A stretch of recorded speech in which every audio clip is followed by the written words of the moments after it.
मोर हृदय के बगिया माँ तोर नाव के फूल आजन राम मोर लहुट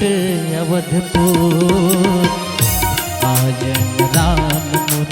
लहुट के अवधपुर आजन राम मोर हृदय के बगिया माँ तोर नाव के फूल मोर हृदय के बगिया माँ तोर नाव के फूल आजन राम मोर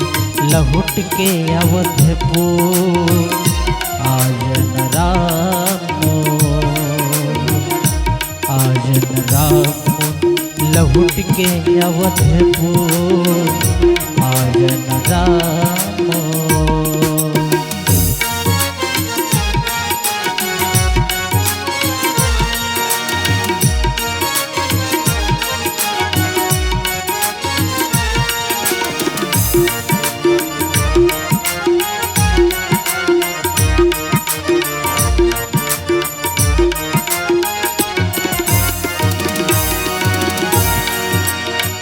राजा दशरथ छाती पिटत है राजा दशरथ छाती पिटत है झन जान राम के रस्ता रोकत है झन जान राम के रस्ता रोकत है भरत भाई कह राम मोर का कसूर भरत भाई कह राम मोर का कसूर आजन राम लहुट के अवधपुर आजन राम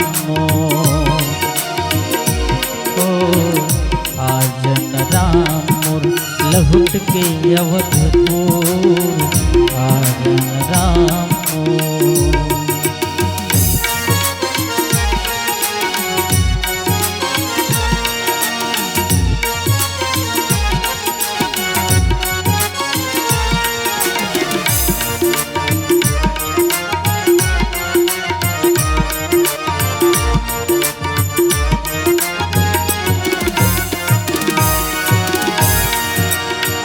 अवधपुर के सब नर नारी होगे चूर चूर अवधपुर के सब नर नारी होगे चूर चूर दिन रात आंसू पूछत है मैं ना मजूर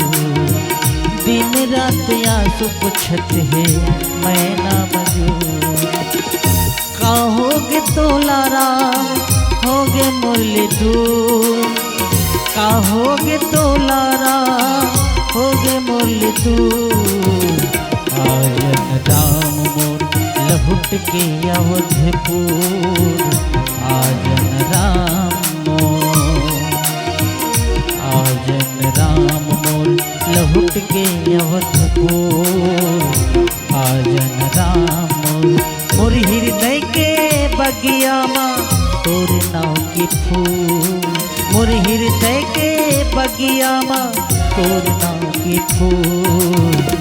आजन राम मोर लहुट के अवधपुर आजन राम मोर लहुट के अवधपुर आजन राम मोर लहुट के अवधपुर आजन राम लहुट के अवधपुर आजन राम लहुट के अवधपुर आजन राम लहुट के अवधपुर आजन राम। हमारे YouTube चैनल राजेंद्र पाल यादव को लाइक शेयर एवं सब्सक्राइब करें। लेटेस्ट अपडेट पाने के लिए बेल आइकन को दबाना बिल्कुल न भूलें।